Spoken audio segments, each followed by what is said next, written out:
Have you ever borrowed a book from thousands of miles away? Across the country? Gesture ahead. Take next exit. Without stopping for directions? Route 101. Or sent someone a fax? From the beach? You will. And the company that'll bring it to you, AT&T.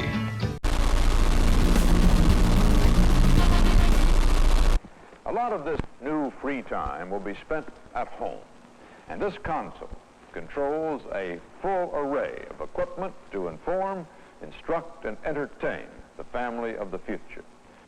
The possibilities for the evening's program are called up on this screen. We could watch a football game, or a movie shown in full color on our big 3D television screen. The sound would come from these globe-like speakers.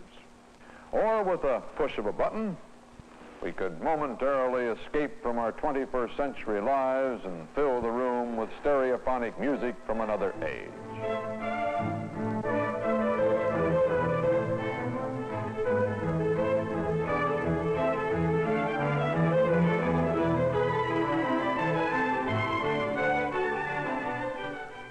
Everything in this home of the future has been designed for comfort.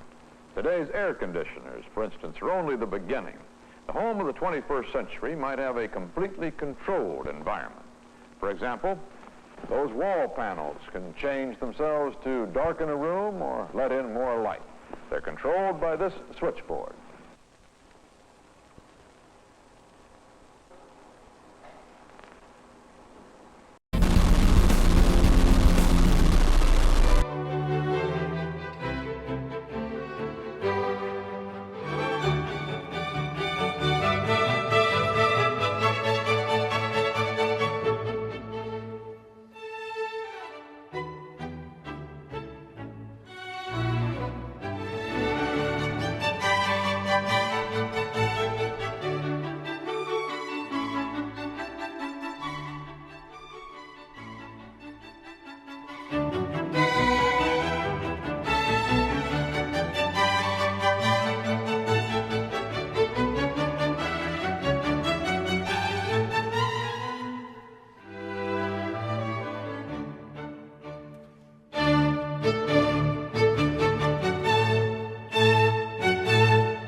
Fingertip shopping will be one of the many homemakers' conveniences. This video console will be channeled into the store of her choice. There, a camera will scan a display of wares, which she will select by push button.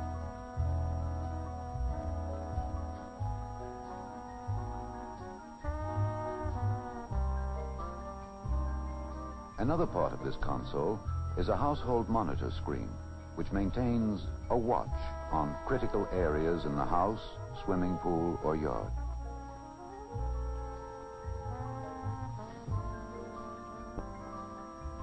What the wife selects on her console will be paid for by the husband at his counterpart console. All bills and transactions will be carried out electronically. A central bank computer will debit the family's account the amount of purchases and credit the department store, for example, informing the family's home computer at the same time. Father, at the touch of a button, receives an instantaneous printed copy of his budget, the amount of taxes he owes, the payments left on the car, and so forth. All documents and household records are available on the video screen for immediate reference. Also at his disposal is an electronic correspondence machine, or home post office, which allows for instant written communication between individuals anywhere in the world. To maintain these and hundreds of complex electronic circuits, a monitor checks all circuits every few seconds, inserts a backup circuit if and when trouble develops, and alerts the communal service agency for replacement.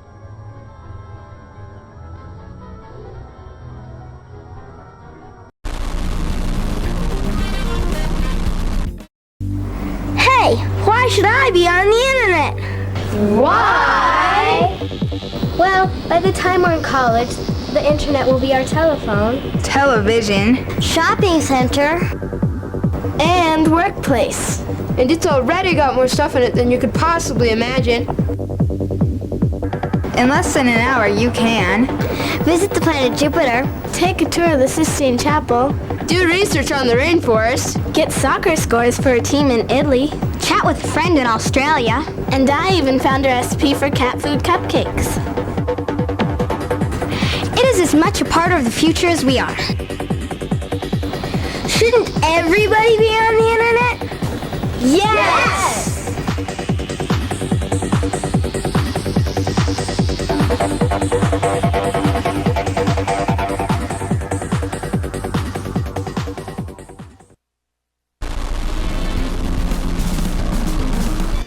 With that movie, 2001, you're projecting us into the 21st century.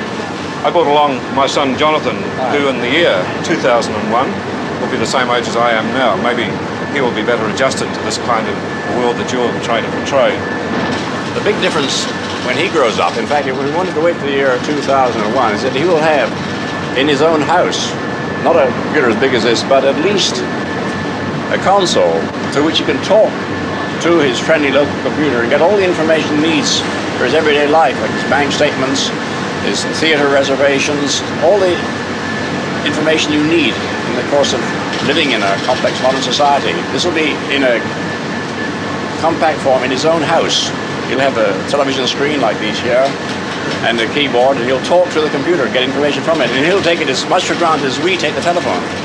I wonder though, what sort of a life would it be like in social terms? I mean, if our whole life is built around the computer, do we become a computer-dependent society and computer-independent individuals? In some ways, but they'll also enrich our society because it'll make it possible for us to live really anywhere we like. Any businessman, any executive could live almost anywhere on Earth and still do his business through a device like this. And this is a wonderful thing. It means we wanted to be stuck in cities, we better live out in the country or wherever we please and still carry on complete interaction with human beings as well as with other computers.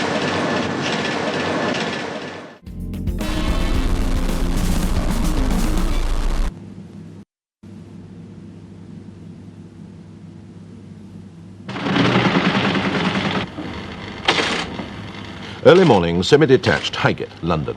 Industrial consultant Rex Malek feels the business world's pulse from his bedside. Stock prices and market trends are available to him through Europe's first home computer terminal.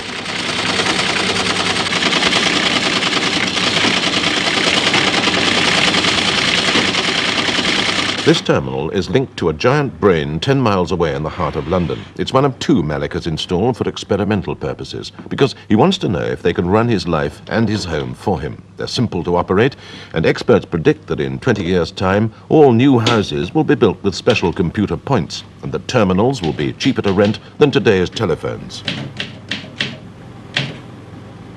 There's no complicated language to master before he can understand what the computer's saying. The unseen brain sends its messages in good old-fashioned English.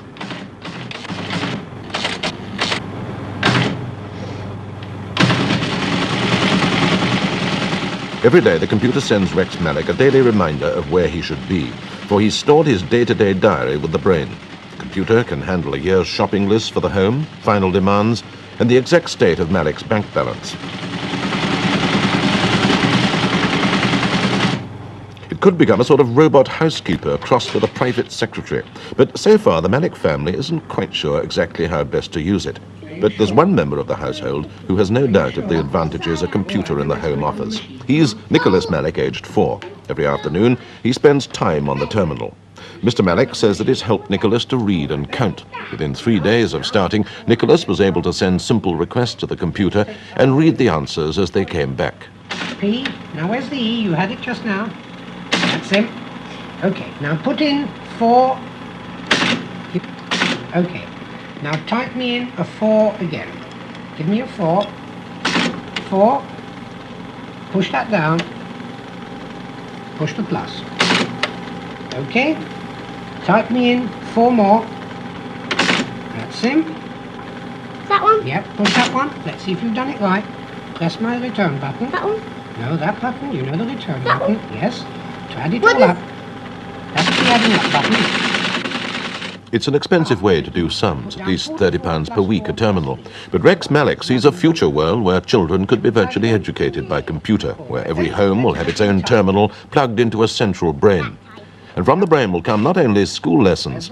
He sees his son growing up in a world where eventually his very thoughts could be stored and perhaps assessed for his future use. No. No. Now you know where the P is on that keyboard. Come down a bit.